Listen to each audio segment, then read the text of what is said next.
is Sushmita Pal, founder and CEO of Royal Kingsland International.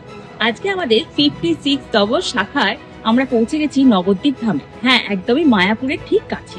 Royal কিংসল্যান্ডের 56তম শাখা এখন নবদ্বীপে। যারা যারা নবদ্বীপে আমাদের স্কুলে অ্যাডমিশন নিতে খুবই আগ্রহী এবং যারা যারা অলরেডি অ্যাডমিশন নিয়েছেন তাদেরকে অগ্রিম শুভেচ্ছা, এবং যারা যারা এখনো অ্যাডমিশন নেননি তারা আমাদের এই ব্রাঞ্চে যোগাযোগ করুন খুব শীঘ্রই। আজকে আমাদের ব্রাঞ্চ ওপেন হয়ে গেছে এবং আমাদের স্কুলে 2 তারিখ থেকে ক্লাস স্টার্ট হবে। হারিয়ে নাও।